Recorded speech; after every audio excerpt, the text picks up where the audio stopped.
you know, we're praising Misfits. Definitely 100% the hottest team in the LEC. Love that tag. Do Vitality stand a chance? Can they be the resistance? Can they be the humbling presence against a team like Misfits? I think Vitality has shown a lot of promise, but always there's something different that just tears them down. Either it's a terrible dive or something. I want them to simplify. Play through one side all over and over because they need to put those wins on the board. They certainly do. And use Steelback. Use him. That's right. It's time to see what Steelback can do. There's a new wave hitting the LEC, and for Misfits, this could just be the beginning of something bigger. Let's see if they can take down Vitality. Thank you very much, Machine. We are going to jump on into picks and bans very rapidly here, I believe, as we get on into it. Now, Vedius, Steelback coming in for Vitality has to be the big story for this 0-7 squad here on day 2 of week 4. I agree, Medic. The big question is, how will he change up the playstyle of Vitality? They've showcased over the last 2 games that they are playing pretty aggressive in the early game. They love to try and find these skirmishes. They go for early ganks. We're seeing Skeanz invest a lot of resources up towards the top side of the map. How will Steelback influence this? Will he demand resources bot side? Will he look to roam around the map a little bit more? We know that he's been playing a lot. Obviously. Yes, he's been playing a lot over in the LFL, the French League, pretty much for the entire year in the support position. Many veteran EU followers will remember him as an AD carry back in the day. So it's exciting to see him back on the LEC stage, but now in that support position. I mean, how veteran do you have to be to remember 2018, Vedius? It was only 2 years ago that this guy was playing for Giants. We got a lot of new viewers over the last 2 years, especially given the finals that we made in a couple of Worlds. Yeah. But now we're jumping into the draft. We can see pretty standard bans from the side of Vitality. The Soraka, the Syndra, the Pantheon going to be taken off the board as well. For Vitality, they're taking away the Yuumi, something that we've been seeing rise in priority. The Xayah is a little surprising, but when we think about how Bvoy played on it yesterday with Denyk on that Rakan, that was a large part of what allowed them to get that big win over G2. Of course, Razork, very impressive performance on the Echo, but it was large in part thanks to the duo of Bvoy and Denyk. So respecting that pick for the bot lane of Misfits. It felt like Razork set that lane up for success by burning Caps' flash early on, and then Denyk and Bvoy really capitalized on the fact they could continue to catch out their enemy man. There's the Aphelios locked in for Bvoy. We'll see where Misfits go with their second pick of this first rotation. It's going to be Aatrox, a safe, flexible pick for them. Looks like the Misfits are holding on to their jungler. Commonly in Europe, what we would see is a Lee Sin priority here, grabbing that very powerful jungler. We heard on the pop quiz that pretty much most players said you should nerf Lee Sin because of how strong they believe he is right now. But Misfits want to keep that option open for, of course, the Echo or maybe other AP junglers that are available in the current meta. And speaking of AP junglers, Skeanz going to go for the Elise. Very powerful early game jungler that can influence the top lane very effectively. And it's going to be paired up with the Ezreal, who we've been seeing rise in priority quite a lot. Misfortune has fallen down, Senna obviously also fallen down, but with the lethal tempo and with the small changes to a lot of his base growth stats, we are seeing him become more popular in the meta. Yeah, just a little bit of extra mana early on for that Ezreal on 10.3. We'll see how that affects Comp, who's playing it for the second time this split. Obviously 0-1 on it so far. Misfits will look towards their jungler as their final pick on this first rotation. It's going to be Sejuani for Razork. Interesting. So Misfits going for much more of a scaling style of comp this time around. It is possible for them to get a bit of control in the bot side of the map, because in the 1v1 against Aatrox and Set, we know and we've seen that Set often gets that early priority. So Misfits, I'd like to see them hold on to their support pick, try and use it as a counter so you can guarantee that matchup or a pushing lane in the bot side of the map. Alternatively, they could try and get the counter for Febiven, but I feel like he has a lot of blind pickable champions that he'll feel very comfortable going for. And you can also see that he's actually denying a lot of pretty safe blind picks, things like the Syndra and the Zoe. So perhaps with the direction of their bans, they're actually thinking more about giving the counter over to Febiven rather than giving it to Denyk. We'll have to see what direction they go toward. There's still a lot of options here for Misfits. I do want to call back to that Sejuani pick, because yesterday Razork tweeted after their game that the team had wanted him to pick Sejuani, and he, at the final moment, said, nah, just lock me in Echo. So obviously Sejuani is something they're comfortable with and have practiced, and putting it alongside a melee top laner can give you that ability to get stuns off even quicker. Rakan will be the man Okay. for Misfits. Get rid of a little bit of flexibility in that support pool. We'll see where Vitality go next. I think Rakan offers a lot of engage, which is something that Vitality is missing right now. You've got to remember that Ezreal in the 2v2 bot lane is also pretty safe. He's a difficult champion to dive, which gives a lot of freedom for the Rakan to roam. So you can create these very powerful jungle support setups where you can bring the Rakan early Moby boots, look to influence the rest of the map while leaving the Ezreal isolated in the bot side. Especially with an Elise, that ability to tower dive, get in and out very quickly is one of Rakan's key facets. The Braum will be banned by Vitality. I believe that was Steelback's most played in 2019. Of course, banning away from himself. We'll see where he goes with his next rotation. Okay. Thresh is a combination we see quite commonly. Yeah, and I think that Thresh blind right now is a very strong pick as well. I'm curious as to whether or not Vitality will go for something like a Morgana to give them a little bit more pressure and poke in the laning phase. But of course, again, they're lacking that engage. Something like a Leona could be an option, or a Nautilus. But again, Thresh does quite well into both of them. It depends on what direction they want to think about. Ooh, I'm not a fan of that. Please don't do that. You say that every time Tom Kench's pick, Benny. It's going to be the Cassio for now. Steelback will have a little bit longer to think about his support.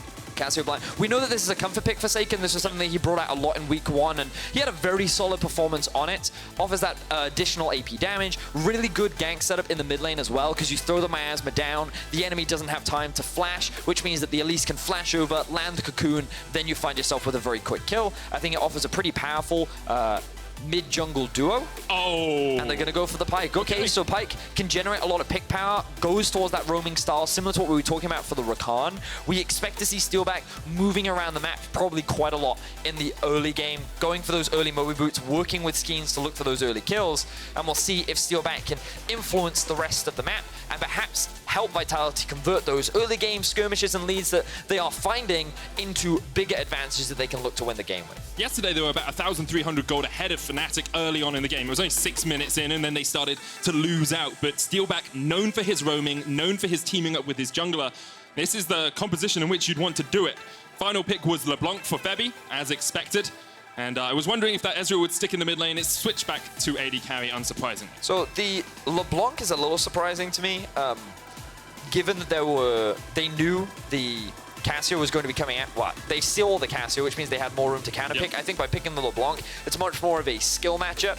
Largely, we'll talk a lot more about it in game, but I think that the mid lane 1v1 is not as reliable for Misfits as it potentially could have been, which means that while, in theory, Misfits should have pretty powerful push in the bot side of the map, they're going to be falling behind in the top. They may fall behind in the mid, but again, it depends on how the early level trades and who gets the wave first and how that setup actually happens.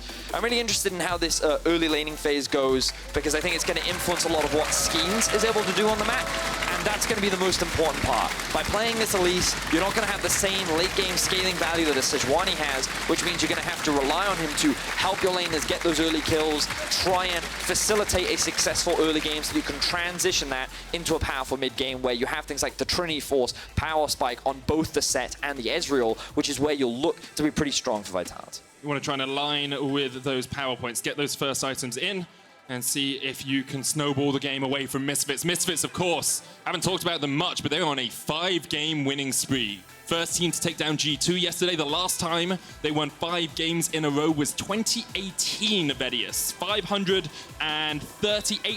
81 days ago was the last time they were on a winning spree this good. We'll see if Misfits can continue it, making it 6 in a row today against Vitality.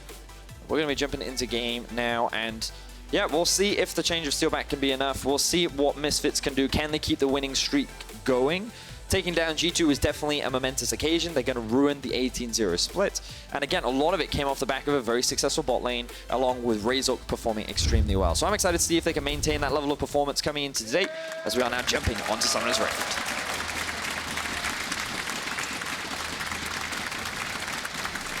A few pings coming out early on, but it looks like both teams will just spread out, make sure nothing untoward, nothing suspect is happening. Skeanz chucks out the volatile Spiderling.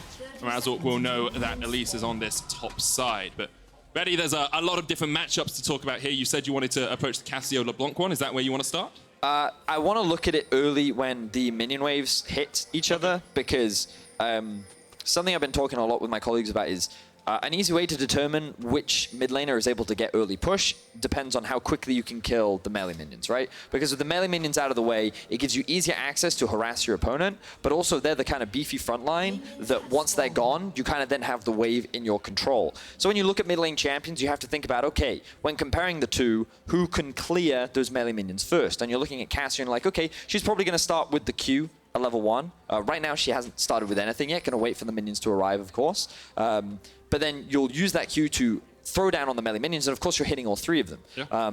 And the cooldown is relatively short, so if you invest in it, you can get that early push, but that depends if you want to invest that much early mana. Saken has chosen to go for the E, which is also a very solid level 1 choice. It helps with that last hitting, it helps with the wave clear, and if Febiven over-aggresses, you can also get a bit of damage. Not a huge amount of damage, because a lot of it obviously comes from the combo of applying poison and E, which means that in this situation, Febiven is in a great position to get that early push, because his W can hit the vast majority of minions. You can see how it's actually relatively even right now, so neither laner has a huge advantage, and we're likely going to be waiting to see who gets that early level 2, early level 3, which is why the minion wave is so important, because those early levels would dictate who gets a lot of power in the early laning phase. At the moment, Febi is outmatching his opponent. Ignite's actually going to come down here. Steelback forces the flash away from Denyk. Steelback's hit a couple of bone skewers in a row. Denyk perhaps not respecting the damage from Pyke. I think that was a situation where Bvoy was focused on pushing the wave, Denyk was focused on zoning Steelback and Comp away, which means that Denyk was effectively in a 2 versus 1, while Comp was constantly hitting Denyk, Bvoy was hitting the wave. So now they have the push in this 2 versus 2, and that means that Vitality is going to lose some farm to the minions, but of course it did cost Denyk his flash as well. Bvoy does have heal, while Comp has teleport in that bottom lane, so there is another combat summoner for Misfits. Have a quick look at the top lane. You can see Skeanz already level 3, something that you commonly see on the Elise, looking for these early dives. Cabo has this wave stacking up, but using that W very early, 18-second cooldown at level 1, I don't know if they can make this dive happen. Right, here we go. Skeanz catching the wave, walking in now. Razork's just around the corner. The Inferno Chains is going to land on Skeanz, and here comes the chase. Skeanz already dead. Teleport coming in as well. Cabochard's having to run for the hills, but already Dan and Razork are chasing him down. The flash from Razork gets on the other side, but the Facebreaker will pull them back. Lands the stun. The chains still connect, and Dan jumps in. Another Haymaker comes out. Febi almost fallen. Has to flash away. Cabo can't win in a 1v3, and Misfits find 2 quick kills in the top lane. At the start of that fight, both of Cabochard's E and W were on a 10-second cooldown. Skeanz may have been 1v1 setting up that dive. He was alone. There was nothing to help facilitate any kind of play, and Dan recognizing this was like, okay, let's just turn our attention onto the squishy spider. I know that Razork is in the vicinity, and they get a successful counter gank. And again, Cabochard just used all of his wave clear on the minion wave, so when they set up for this tower dive, there's nothing to follow up. There's no additional damage, which means that Skeanz is just kind of left to the wayside as we see another fight in bot lane. Skeanz is going to land the cocoon. You have to feel this is Dunzo for Denyk. He gets taken out. Steelback with his first kill back on the LEC stage. So good response from Skeanz. It doesn't matter that he died top, he immediately goes back to bot. He didn't lose his flash, still has that available. And of course Denyk, after the earlier play, didn't have that available. So Vitality not slowing down with their aggression, of course, still lost a lot though. Yeah. Dan picking himself up 2 kills. He now has the double buff, a matchup where Cabochard would normally have the push. He's now going to be forced to play a lot more defensively, and Dan still has a lot of money that he can look to spend. So we're going to have a look at how this one plays out. Pretty simple, straightforward gank. Bvoy and Denyk are pushing far up into the lane. They don't have any control over the bot side. Their jungle is in the top lane. Denyk has no flash, and Steelback, with a great setup, enables Vitality to find a quick kill. Yeah, Steelback still landing that bone skewer, not even burning his flash. He's shown that he is an experienced support. You know, he's been playing in the LFL for the last year, and I think some people wondered as to whether he would be able to match the caliber of LEC support. So far, it's looking pretty good. Well, we're 5 minutes in, Medic. Yeah, I said so far. I added the proviso that if he now starts inting, as Vitality supports have been tended to do over the last few weeks. Let's see, he's going in mid lane though, this roaming that we have talked about already coming to the forefront. Gets a couple of wards off, and because of the safety of Ezreal, it's very easy for him to do this. You can just continually roam around, use that Ghost Water dive to get back to the lane. They also have pretty good vision around the river, which means that they can be aware of where Razork is. The only thing you have to be careful of as an Ezreal is the risk of getting dived. He's just used his teleport, which means that if he does get dived now, then he's going to be in a pretty sticky situation. But of course, he knows he's safe. He knows he's in a healthy spot. And so he can just sit back and farm. No Moby boots being picked up yet for Steelback. Actually invests in the boots and the longsword, so he wants to have a little bit of AD working towards what will likely be an early Umbral Glaive. I think is a great item on Pyke. Helps you with a lot of your vision control. Skeanz looking for another dive in the top lane, but Dan using that as an opportunity to base. Doesn't invest the teleport. You can see the pings coming down on the mini-map. Misfits very aware of what Skeanz is up to. Even though they don't have a huge amount of vision, they still recognize, along with Saken, trying to move up towards the top side of the map. So Cabochard, even though they were not able to make that dive happen successfully, you can actually see that he's keeping the gold gap relatively close. Of course, Dan down half CS. He still sits with a 200 gold lead right now. Well, 100 more or less. And of course, a lot of that comes from the double kill that he picked up early on. Still has the teleport, can still look to make a play bot. The biggest problem that Dan has is the experience difference that exists between him and Cabochard, which is likely why he's going to get bullied around a lot still in this early game. Cabo's gone back and got himself an Executioner's Calling. It's what we tend to see first against Aatrox's. Comp on his first back went for the Sheen, knowing that Bvoy would want to get himself a BF sword. You have to match some of that combat power in the lane. Of course, it delays the stacking up of the tier, but it makes it a lot easier for Comp just to farm from range if he needs to. Yeah, many AD carries have told me that when you get Sheen on Ezreal, you're actually one of the strongest AD carries in the laning phase, just because of how much additional power you get. The Q cost is pretty low. You can keep throwing it out. It's a great wave clear tool. It's a great harassment tool. And if you're like aiming for minions, maybe you hit the enemy champion, it just takes that health bar, slowly chips it away, and there's very little that the enemy can do to trade back. So yeah, definitely a strong early pickup, and I think it assists a lot with the 2v2 overall, especially given that Bvoy doesn't have any summoner spells either. Denyk's flash is back from the earlier play, but 6 is on its way for Steelback. Comp has already hit it. We'll see if Vitality want to do something to force the tempo of this game, because they have been playing pretty aggressive early on in their recent matches. Yeah, they certainly have. We saw against Fnatic yesterday, they were going toe-to-toe. Fnatic, of course, when the mid-game started to strike around that 50-minute mark is where we got to see a lot more aggression. And speaking of aggression, you can see Febiven doing just that in the mid lane. And I talked about how this is very much a skill matchup. You can just see from the itemization that Febiven has now had an opportunity to go back to base, pick up that lost chapter, and that gives you a lot more power during the laning phase. Of course, Saken only sitting on 2 mana crystals, on top of the fact that his jungler just reset, forced him to play a little bit more defensively. Now that he's got the tier, it's not necessarily a bigger spike, but it allows you to be more aggressive because you just have more mana in the pool. So now that he's picked that one up, I expect him to trade a little bit more against Febiven, who has now just spotted out Steelback. The Autoshot does get procced, which is something they have to take into consideration if they're looking for a dive right now. Still only level 5 on Steelback and on Skeanz. Dan's going to pop the World Ender. Cocoon hits a minion. Dan able to flash away. Haymaker still connects. And Cabo pulled back with the Infernal Chains. Will pay for the dive with his life. Dan doing what he can in the 1 versus 3 rather. Able to trade a 1-for-1. You can see sitting at 3 kills right now. Does give a shutdown over, but given so many resources being invested into the top side of the map, you have to give credit to Dan doing what he possibly can. Very close to completing that Black Cleaver and utilizing the Aatrox skill set very, very well. When we get the replay, we can see exactly what he does, but Febiven just going to soak up that farm in the top lane as well. Vitality have about a 600 gold lead right now, and the game goes Sepia. And Misfits had secured the Infernal Dragon a couple of moments ago. We hadn't mentioned it yet, so I just wanted to put it back on everyone's radar.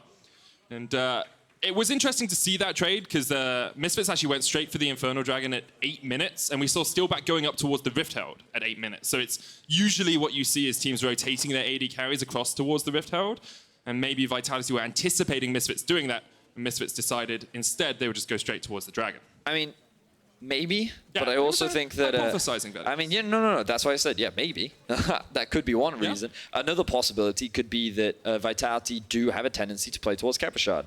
And Skeanz ganks for him a lot. And now they've got Steelback, also a player that loves to roam around the map. And he's also investing resources top. And we can see...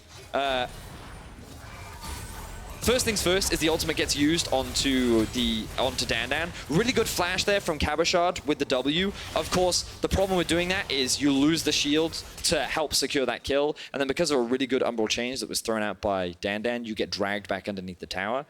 So it was really well played by Dan. I think he did everything that he possibly could. The best thing about it was the fact that Steelback wasn't level 6 yet, so he didn't have his ultimate available. Yeah. Which would have made the dive a lot easier for Vitality overall. But yeah, it's one of those situations where you're like, 1-for-1, best you could have done. You know, your team is like saying, GG, well played, Aatrox. Yeah, good job. Good job. But then Dandan's like, bot lane, I'm getting camped. Why haven't you taken tower yet? Of course, Dandan's not thinking that right now, but I'm sure many top laners would be thinking that in your solo queue game. And kind of when we look at the state of the map, it's a situation where I think Bvoy, because he didn't have his summoner spells, he couldn't be in a position to play aggressively. But I also think that Denyk is playing second fiddle to Steelback right now.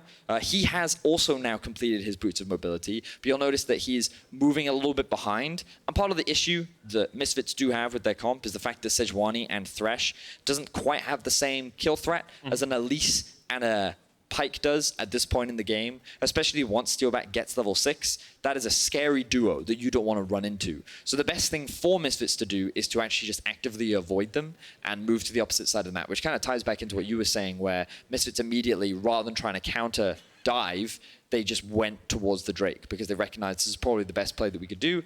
And Danan, he's not even that far behind. Right now, he's 3,300 gold. Cabochard, 3,360 gold. I mean, that 60 gold is very important. I mean, sure. It's 3/4 of a control ward, Vedius. We do just have a keyboard issue with Febiven. League officials are investigating. So I'm sure they'll get that sorted as soon as they can. It's obviously frustrating to have a pause this early on in the game, but it does give us more time to talk about how these teams are going to play as the game develops, Vedius. Right now, Misfits avoiding Vitality, or at least avoiding Steelback and Skeanz as much as possible. But when do you feel Misfits comp really comes online? What will they be looking to do? Well, I think you have to be very careful in the mid game because Vitality, as we talked about, the double Trinity Force power spike, very potent. Of course, Dandan will be relevant on things like the Black Cleaver, and once he's got Death Dance as well, that will also offer a lot of sustain. And Aatrox is a great follow-up to things like the Sejuani ultimate that acts as a really good engage. The thing that I'm worried about for Vitality is they're a pretty squishy comp. They've got Cabochard, of course, who's on the set, who will be soaking up a lot of the damage, but you've got Elise, Cassio, Ezreal, and Pyke. And while all these champions can be obnoxious, because you have the Cassio ultimate, you have the Ezreal E, you have the Pyke E as well, like they have a lot of mobility skills in their kit. If something like a Sejuani ultimate lands on you, or LeBlanc chains, or the Thresh hook, if any of these things land on you, you're dead. You just don't have the HP to survive it. The chain CC is too strong, and it's very easy for Misfits to be able to find these picks. But of course, you got to land those skill shots onto these pretty mobile targets. So I think it's a pretty interesting matchup because you've got kind of like a bit of poke on the side of Vitality. You do have scaling in the sense that I think Pyke does scale very well into the late game just because of how much value his ultimate offers, assuming you can land it. Cassio is obviously a late game menace, really good at just melting through front lines because anything that tries to dive on top of you, you can just use your ultimate, disengage. You likely will be going for a Leandries as well that also just melts through high HP bars. And we can see that Razork obviously on the Sejuani, going to help a lot against that. But the scaling aspect for Misfits is also pretty strong because you have like Aatrox, who I think in late game team fights offers a lot of value because of the amount of crowd control he just inherently brings and the amount of damage that he can offer. If he also gets a reset on his ultimate, he's in a great spot. You've also got a Felios and LeBlanc, who they're both really strong in the late game. Yep. It's a weird one because I'm wondering how these fights are actually going to play out when it comes to execution. Like, because it ultimately comes down to how good is Misfits at landing their stuff onto Vitality. Well, so far, they've been pretty darn good, and as we go into the Netherverse, we'll jump back into the game. There's something weird happening with portals right there, but we'll jump back onto Summoner's Rift. We'll travel through the parallel dimensions, and Vitality still have, just to catch everyone up, about a 300 to 200 gold lead. You've got tiers finished on Saken and Comp, and the Trinity Force on its way for Comp as well, as he's already got that Sheen. And now the Rift Herald has been started up by Misfits. Steelback hasn't really been in bot lane much, still only level 5. Lantern will come out, Skeanz spotted by it. There's the hook only onto Denyk, but here comes Cabochard from the top side of the map, and maybe Vitality want to fight this, but there's all 5 members of Misfits around, so they decide they don't want any of that action right now. Misfits get the Rift Herald and get out scot-free. Good play overall by Misfits. They recognized that Comp didn't have his teleport and he was stuck bot lane. Bvoy already made that rotation down. Will give Comp a slight CS advantage, but he's not able to take any plates. So Misfits rearrange their lane assignments, bring Bvoy and Denyk into the mid lane. They're going to send Febiven down bot. He, of course, does have the TP. And and then they can, once they've called all these waves, they can then look to reset and spend some of their gold. So the question is, where will they look to use this Rift Herald? I imagine that right now they don't want to try and play into the set lane. Cabochard feeling very strong. He has reached that level 8 mark. He's completed the phage. He's a very powerful duelist, and it's a lane that Vitality have often invested in. So instead, it's best to use the Rift Herald on the opposite side of the map, knowing that you can likely gain a bigger advantage over on the other side.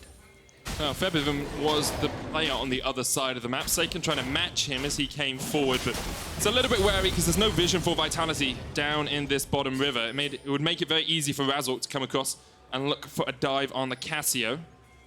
I mean, right now he's in that middle lane, and Vitality, understanding that Razork could be around here, are bringing over Skeanz and Steelback. Steelback will spot that ward out, and you expect this really to be much ado about nothing, as both teams will understand that the enemy is in the vicinity. I like what Vitality is doing and what Saken is doing. Saken recognizes that the bot side of the map doesn't belong to him. If you look at the vision, you can see that a lot of it is being denied. And so Steelback and Skeanz were hanging around in the event that Misfits tried to dive. They were in a position to countergank, and Saken was playing like he didn't have support. So a lot of mind games were going on in that situation, and nothing ends up happening, as you rightly said, but it's nice to see that both teams were prepared. And now Cabochard, he's going to start rotating down. He has the TP, here's the dive. Razork misses the ult, the Petrifying Gaze comes out, and Vitality, with open arms, take their third kill of the game. Denyk getting chased as well, but it looks like Vitality will be happy with just one. So, of course, Skeanz and Steelback still hung around the bot side of the map, and they were able to make the counter gang happen. Things are looking a little bit scary for Saken, but of course he gets a beautiful Cassio ult off, which completely turns the gank in their favor. Vitality now extending their gold lead a little bit more. This also frees up Cabochard to push in that wave, get a good reset. Let's have a look back at this. Saken very low on mana, which is the window with which Misfits used to try and engage. Razork unfortunately misses the ultimate. Saken then gets a beautiful Petrifying Gaze onto Razork, which locks him underneath the tower. I think he did still have his flash, but he recognized there was no point in using it because the tower was already locked onto him. So he gives up his life. Vitality find themselves another kill. You take those, the 13-minute mark. Vitality still have about a 500 gold lead. Dandan's going to get his first plate of the game, but he's sitting about 25 CS behind Cabochard, who is going up towards that Trinity Force. Now has the Stinger in his inventory. Actually ahead in gold, Dandan, because of those 3 kills. Yep. We'll see. Razork spotted on a ward. Hasn't had the impact in the early game that he had yesterday against G2, but of course, Sejuani is a very different jungler to Echo. Yes, very different indeed. He's going to have a much larger impact when we start fighting for Drakes, which is what I would imagine we're going to see very, very soon, because of course Trinity Force hasn't been completed yet. Oh. Ooh. Was this one of those? I feel it was. I think he wanted to sweep. And, he wanted to sweep, yeah. Shame. Yeah. Shame, Razork. Yeah. The rest of Misfits will come up here to try and make a good thing out of a bad situation. They're going to make the most of it. They will get some plates. But, perhaps not exactly what he wanted. I wonder if the timer was going down. Maybe it was. I can have a quick look. Yeah, you can have a quick look back. Steelback and Skeanz are looking across this wall. They land onto Denyk. There's a Cocoon as well. They're going for the chase. Denyk locked up in place. He goes golden. And with Razork and Bvoy and Dandan awaiting in the wings, Vitality decide they don't want to go any further. Comp trading on Febi, or Febi trading on Comp. And not too much happening in that mid lane. So the cooldown was pretty short, yep. but I still think it was a mistake. Yep. Not that they didn't take advantage of it. They still got a good number of plates in the top lane. Now that the plates have fallen, it will be very easy for them to take that tower. So, as you said, best out of a bad situation. I think it worked out overall. The next Rift Herald should be spawning relatively soon. But I think the focus on Misfits is actually to secure themselves this Drake. They know that Vitality once again invest everything into the top side. If we quickly toggle over to the Vitality vision, you can just see that they pretty much control the top side river, and they are aware that the Drake is going on, but they're just going to accept the fact that, okay, we'll trade for that one for now, and then we'll look to fight once we complete our Trinity Forces and when we're feeling a little bit stronger. And of course, Vitality are going to trade it for a tower as well, so not the end of the world for Vitality. That Cloud Drake could be super tasty for Vitality, though. Getting a Cloud Soul, especially on something like a Pike, is incredibly impactful. The ability just to chase people down after you pop that first ultimate, after you get someone. You think? Oh, it's so good. Yeah, but and then you get the movement speed for your E. Yeah, but I look at Cloudrake at how much value it offers like the whole team. So let's assume Vitality can get 40% ult CDR. Yeah, the people that value the most out of it are Saken, but I don't think Comp gets a huge amount of value from it because he reduces the cooldown of his ult every time he lands a Q. Yeah, but it still reduces. I mean, it's still going down, Betty. But I think that Misfits would actually gain way more benefit from it overall. I mean, that's sure. I see, here's the thing, Betty. I said Vitality would love to get it, and you said I think Misfits would love more to get it, and that's true. I'm just talking about like who benefits more from the Cloudrake, okay. And I think that Misfits would overall benefit more just because it applies to more. Like Elise isn't gonna care. More movement speed is always beneficial. Hook lands into the cocoon, but Bvoy was able to get away. The bottom side Spiderling still connecting. Now Steelback has the Phantom Undertow and will use that to escape the clutches of Razork. Saken trading here. As well, Saken really didn't do much trading. Febiven just gave him a bunch of damage and said, hey, if you could hold this for me, that would be great. So what Febiven is, as we see, a bit of a trade. TP being used mid, but I don't think they're going to look to collapse on the back of that. Dan looking to play very aggressively because he knows he has support. Good trade there from Cabo. Steelback's on his way. Doesn't really have as much lethality as he'd like so far, only sitting on the serrated dirt. Oh wow, and Razork is going to secure the second Rift Herald for Miss. Even though Vitality have been the aggressors in this early game, it's Misfits that have put a lot more focus on the objectives, and I think that this is way more valuable because it sets them up for the mid to late game where I think they're in a stronger position. But again, I think these fights are going to be really interesting to watch because a lot of it is going to come down to how well can the skill shots land. If Misfits don't reliably land those engages, then Vitality can use the range of Ezreal and the poke from Cassio to just slowly chip away at this Misfits squad. And the thing you got to remember about LeBlanc in the late game is what you've noticed in the laning phase is every time Saken uses Q to hit a minion, that is when Febiven goes aggressive. Because he recognizes, okay, he doesn't have his trading tool now, I can go in, and then I'm going to back off. And the moment he uses Q again, I'm going to trade again. When you're posturing around Drake, when you're posturing around Baron, that's not what Saken's doing. Saken has his eyes set on, the moment I see LeBlanc, she's my target. Because if she W's in, Miasma comes down, she can't W back out again. She's then locked up, she's trapped, she's in a very difficult situation. So I think that it can be very difficult for this LeBlanc to play in these later game fights, but that's why I'm really excited to see how they actually play out. Especially with it being so even so far in this game. Yeah, you would assume on paper, based on how Misfits has been playing so far over the last few weeks, that they should be the stronger team. Like Vitality 07, Misfits should be the better team fighters. But with the introduction of Steelback, we'll get to see how much the team fighting of Vitality changes. Well, all of Vitality on their way down towards the bottom lane right now. Febiven is going to give them the time of day and retreat behind his turret. And I do think we have seen a little bit of a shift in Vitality already in this game. Steelback has been roaming around a huge amount, has been trying to make plays for his team. Of course, the Pike does help you do that. Febi jumped in, the Petrifying Gaze from Saken was a little bit too late and didn't connect, but Vitality get their second turret of the game and keep that gold pretty darn even.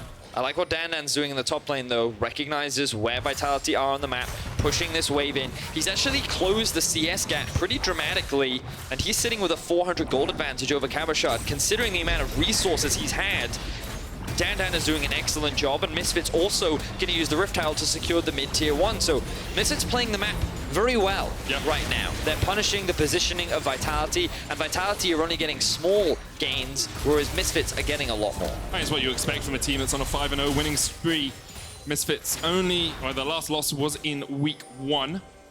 And so far are challenging at the top of the table. I think there is some debate as to whether they will continue to be there throughout the course of the split, but right now you've got to give them their fair dues, give them the respect they have earned as they take their third tower of the game. 1,300 gold lead for Misfits as we approach that 20-minute mark. There's 22 seconds on the Cloudrake, and I know Vitality, they'll want that. Well, it's double Trinity now, Minik. We've hit the point. Yeah, we've hit the point. This is when Vitality should look to fight. Those power spikes, very important. You can see the Seraphs also completed for Saken. So this is what we've literally been building up for the entire game. 20 minutes, we're mid-game, Drake spawning in about, well now, it's alive.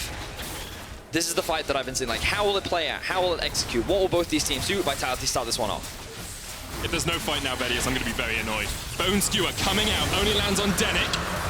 And Vitality starts to retreat. Glacial Prison does come out, but lands on one. Bvoy with the Moonlight Vigil coming out as well. Comp almost falls, but just about survives. Now the teleport came into the fight, but wasn't able to find this flanking ward that perhaps would have cost Vitality some of their lives. There are a lot of pings coming off onto Baron right now. Misfits Maybe just looking for vision around it and to get this mid wave pushing out. Now, admittedly, that fight a little anticlimactic. I know you were expecting, fight, but you can see how difficult it can be to engage on this Vitality comp. Yeah. They have a lot of disengaged tools. Their comp very obnoxious because of how mobile it is as well. And that's why I talked about Misfits. Their comp as a whole very strong, but it's very reliant on landing those engaged tools, landing that pick, landing that crowd control, and if they can't do it, then it's difficult for them to start a fight, and Vitality can just take advantage of their range.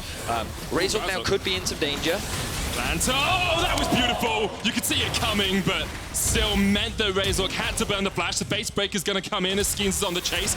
Goes up, comes down, and Razork showstopper to the back. Good kill there by Cabochard, all set up by Steelback. Greedy play from Razork, going for that Gromp when he doesn't have control over that area of the map. So Vitality, they're going on the offensive. They're starting off the Baron. Steelback lands the hook, flashes away. The chains can't quite connect. Febi has to jump back. And yeah, it felt greedy. It felt like perhaps a step too far there for Vitality to get the Baron. Well, I like the fact that they threatened it because it forced Misfits to respond. Now Vitality can just look to reset. Febiven, he doesn't have vision, so he doesn't go for that kill. But you can see how much poke and damage Febiven is outputting on his LeBlanc. Damn, getting very tense. Razork, uncharacteristic play, especially seeing as what we saw from him yesterday. But yeah, showcasing a little bit of inconsistency. But this is what I talk about when you look at the state of the minimap, you can see Dan is back in base, Bvoy is just returning to the mid lane, LeBlanc is bot lane. You can't do Gromp here. You just can't. He should have just left much earlier. Denyk tried to stick around and offer him the lantern, and Denyk thinks that he's safe because of that, but then a really good Q from Steelback gets the interrupt, and then they find that quick kill. Doesn't convert into a Baron, but again, I want to bring us back to the items. Liandry's for Saken. Great item in this matchup. A lot of health being stacked for Razork with the Black Cleaver as well. Dan sitting on a healthy amount of health. It's a very healthy amount of health. Yeah, but Saken, basically, I think this Liandry's item is so good on Cassio, and especially in this matchup, you're just going to melt through those tanks. So big fan of it here. Build up those Madness stacks, get the extra damage off. We did see Infinity Edge complete on Bvoy on the other side, though. He's got 2 items on Aphelios. We'll be looking towards perhaps a Runans as the third. And the Black Cleaver and Death's Dance on Dan. So it's not that Misfits are weak, it's just that Vitality's comp right now is in its most powerful position, but not if Skeanz is dead. Went for the ward. Steelback having to try and get away from Febi here, but with the Mystic Shots landing and the chains coming out, Steelback's done.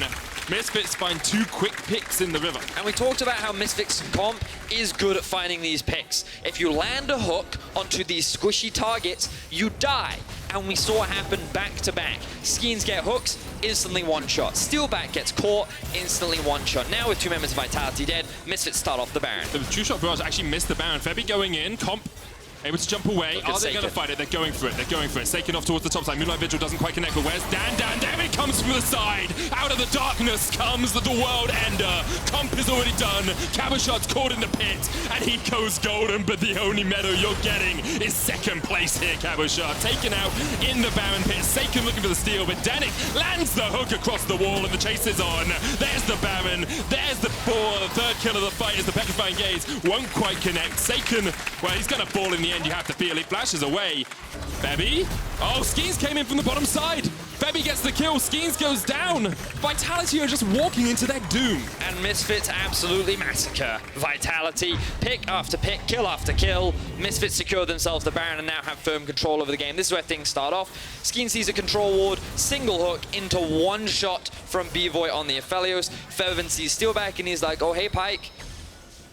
Now you're dead. And easy transition then immediately into the Baron. Comp thinks that he can use his poke, but look, great utilization of the ultimate from Bvoy to set up for the Gravitum, roots him in place just as Febiven arrives. Beautiful combo between the AD carry and mid laner, and then Cabochard all isolated in the Baron pit. You might be the boss, but no one is strong enough to stop 5 men of Misfits. And another beautiful hook from Denyk.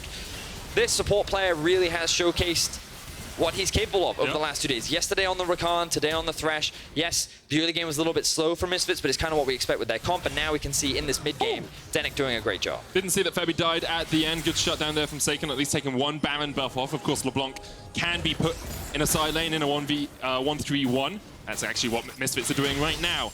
But Misfits very much in control. 5,000 gold lead now after it was only about 300 or 400 a little while ago. They've still got the Baron buff, and they have the ability to split up the map. Yeah, of course, the teleport is still available on Febiven. They're only one drink away from securing that soul, but I don't know if they need it. Of course, the death from Febiven means he doesn't have the Baron, so he doesn't generate that same level of pressure. But Misfits are going to rotate towards him, knowing that he's stacking up a wave. Looks like we're seeing a fight. Dandan doesn't have TP, but already Steelback caught out, found him under toe, trying to get away, but Skeanz just popped up and went straight back down into the midst of Misfits. And now it's a 4v4. Dandan's in the middle lane. You can see the damage coming out from Bvoy with that Infernum, with the flamethrower, spitting fire at his enemies and clearing out the wave pretty darn quick. Misfits just buying their time now. It was unfortunate that the Elise used the repel to sidestep, but then only leave the man behind him to the whims of Misfits to look to shut down. Of course, Skeanz still ends up losing his life regardless. We touched on the fact that Death Cap has been completed for Febiven. Really big item on LeBlanc, especially in the late game. We can see that Razork's ultimate not up for a while, so it looks like Misfits are just going to take this tower and likely back off. I think that they're overstaying just a bit if they greed for a little bit more. Razork was hooked across the wall there, but just no follow-up. Cocoon lands as well, but it's only on to Bvoy who just walks away. Denyk acting as a bit of a body block. And yeah, Misfits will back away. 3,500 gold or thereabouts from the Baron buff. Oh, Febi. It's got distortion. He's probably got his ult. Yeah, can just double distort if he needs to. So 3 minutes on the Cloud Soul. And 3 minutes on the next Baron. Dan, you gonna take this? You gonna take this? I mean, he's level 15. I reckon he can 2v1 there. That is a weakness of Steelback roaming around so much. He's actually 2 levels behind on this Pike. I've yet to see him use ultimate as well. Now, there haven't been many opportunities, because I noticed it a little while ago, but he hasn't got any gold from the cut, and I'm pretty sure he's not used that button. Yeah, I don't think he has actually yet. I think you're right. We'll see if he can do it, because they still have an opportunity. Baron spawns in 2.5 minutes.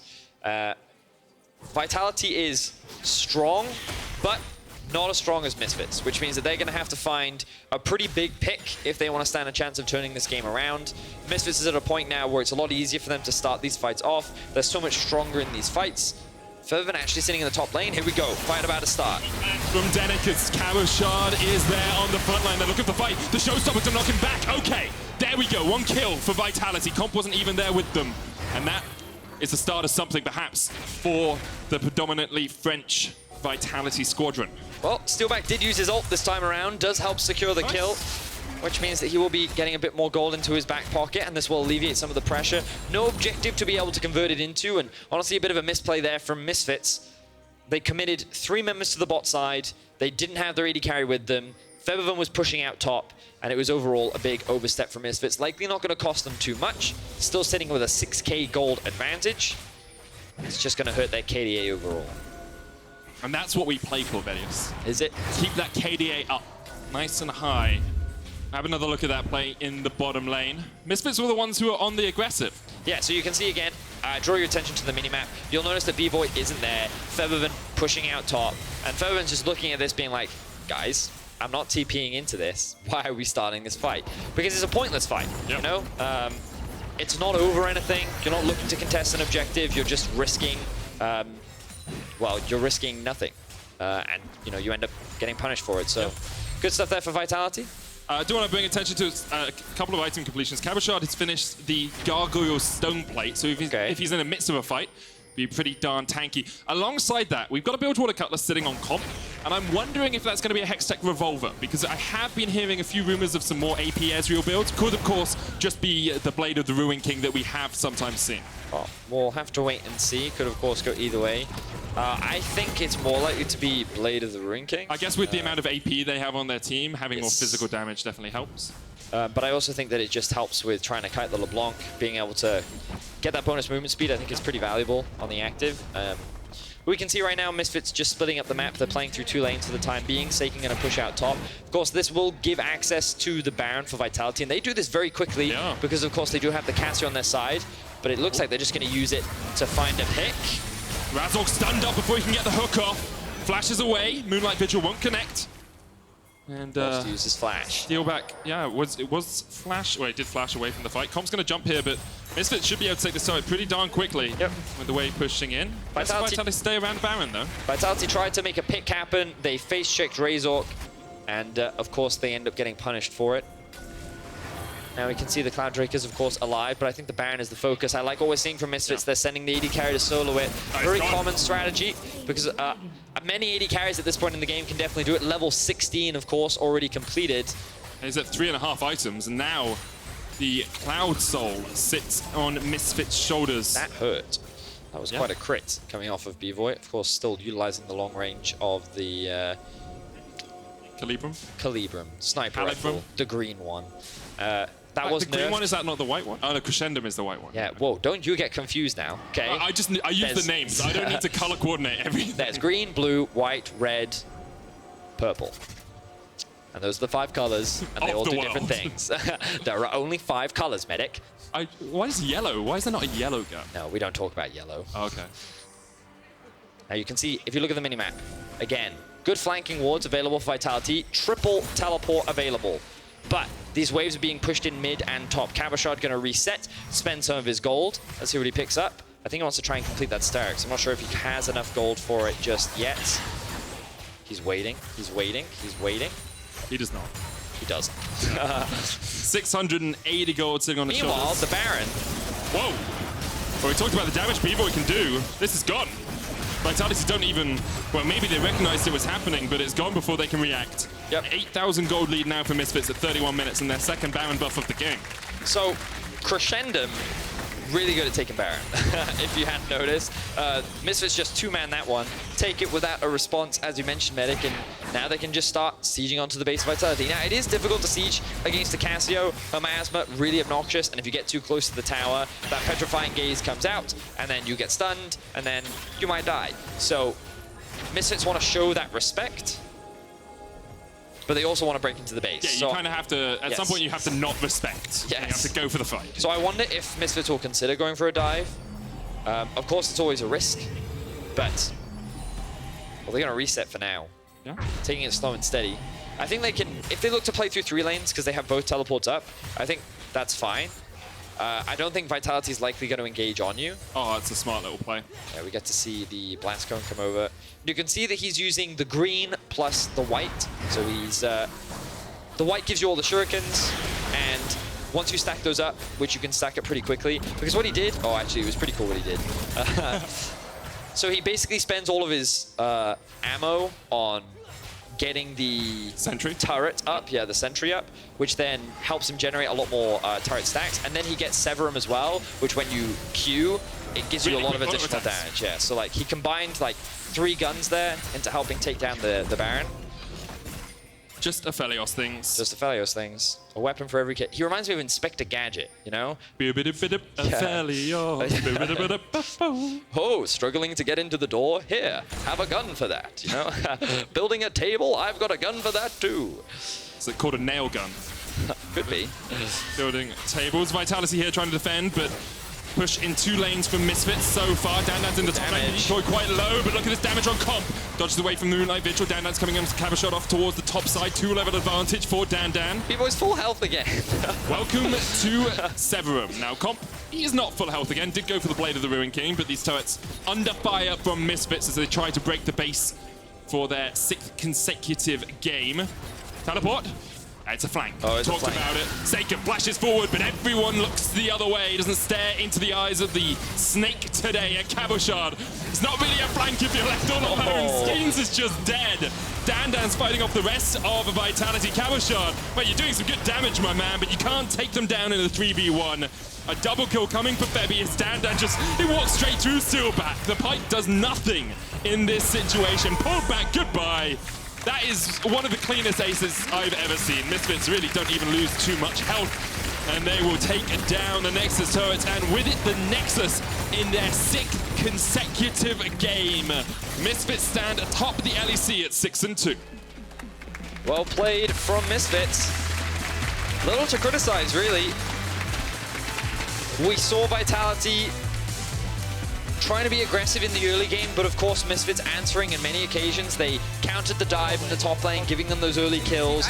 And I think that that was the most important part, because the fact that Dan got those early kills meant that he wasn't put dramatically far behind. He was staying even with Cabo, even though Cabo was getting gank after gank after gank. Meanwhile, the bot lane was staying even. Febiven was actually getting a little bit ahead. And so everything was just coming together. Misfits were just waiting for that moment to scale. And then they found 2 picks. 2 picks around Baron. They converted that into the big purple worm. And then they kind of moved forward with the game from there. So calm, patient play from Misfits. They played around their spikes well. They played their comp well. And again, a lot of props to Denyk. I think that he's really showcasing what he brings to this team, how much he's inputting, and what he's offering. Not why he could be player of the game, because your votes there are Dan, Febiven, and Bvoy, who all also had very good games. I mean, Dan was put under a lot of pressure early on and was able to withstand it. Febby just kept bodying fools on that LeBlanc, and Bvoy on the Aphelios. Yeah, he did stuff. He was able to sneak away that Baron. I feel like if it was up to me, I'd say don't vote for Bvoy. He felt like he just kind of was an AD carry in a game where his team was winning, but he still had some good plays. For sure. I think I would give player of the game to Dan personally. I think considering the pressure that he was consistently put under, yet was still able to salvage the situation, still have high impact, close the CS gap that he was put underneath against Cabo. Remember, he had half the CS of Cabo at one point, right? So, yeah, I think Dan overall had a very solid game, and he's showcasing that, you know, he can compete with the best, and even with very few jungle resources, he's still doing a great job. Maybe he'll bring back the Nocturne top one of these days. Misfits just secured their 6th win in a row, and for more on how things turned around, Law is sitting down with their performance coach. Thank you, Medic. Welcome to the Live Like a Pro interview. This week I am with Robert Yip from Misfits Gaming. I know you've been working with the team for several months now, but I mean, you were mostly focusing on other lineups. So you joined the League of Legends lineup of full-time this year, right? Yeah, this time full-time. Last year was kind of split between Overwatch and League of Legends, but we kind of decided to just have me completely in Berlin, limit the traveling, and focus more on the League team. And okay, let's talk about yesterday, because you guys faced G2, and we often hear that if you step on stage being scared of G2, you already lost. So how did you work around the team and with the team so this success happened? Yeah, I think it's important that when you're playing against G2, you don't go in with expectations of we're going to have a really good early game, we're going to beat them in mid-game. I think the assumption was that we're going to go in with our plan and treat it as stick to our plan, don't try to react to what G2 are doing, because the way they play the game is really unique compared to other teams. So trying to even guess what they're going to do in draft is like next to impossible. So we went in with a really clear plan of what we were doing in practice, and we just told ourselves, be confident, be direct, be proactive, and no matter what happens, just when you have your window, your turn, take it, and we'll see what happens. You must have been so proud of the result. I mean, first team defeating them after World Championship, that was amazing. And I like the personal and unique aspect of performance coaching, because each lineup is different. So I want to know more. What is the approach with this Misfits lineup compared to other teams you've worked with? That's a good question. I think in my first iteration, when I was in NA with Immortals, we had a more experienced lineup. So at that point, you have to be just enabling the players, making sure that they're physically, mentally, and emotionally prepared for the game. With a rookie lineup or a team that's less experienced, I think the focus is more on growth and development. So you have to pick and choose when you want to step on the gas or not. So you can choose between, this week we're going to go hard on strategy or something else, or learning new champions, and then another week it's like on culture, right? So you push those agendas at that given time, but throughout the year as you go on, you're kind of teaching them and filling in the gaps, because they go from national leagues, kind of like learning and being really good and being the best in the region, to moving up to LEC level where maybe you're a little bit more lost. The pressure's a lot higher, and the amount at which you're willing to invest in yourself and your teammates is different than before. So I think it's just deciding on, okay, this is what we're going to focus on this week, and then figuring out how to maintain that for the rest of the season, because it's a really long year. Interesting, and I like the fact that you mentioned the rest of the season, because right now you guys are on a 5-game win streak. I want to mention honeymoon phase, because with rookie lineups like this, when they keep on winning, I'm only wondering, how do you maintain performance with them so this honeymoon phase transforms into an actual good team, if that makes sense? Yeah, so like, I guess in the beginning of the season, we're kind of penned down as not being a really high team, like kind of like bottom tier. But I think when you're in the honeymoon phase, like you said, and you're winning a couple of games, you want to maintain that as long as possible. And I think the semblance of that is we're the same team that we were a few wins ago, you know, when we were maybe like 2-2. So we can't really get too confident. We can't get complacent. We have to like fall back on the things we've been learning throughout the season, because had it been different and we're maybe have a negative winning record, then you know, we can't really lose a sense of like our direction and where we're going, because it's not really how we start, it's where we finish. We want to be strong for playoffs.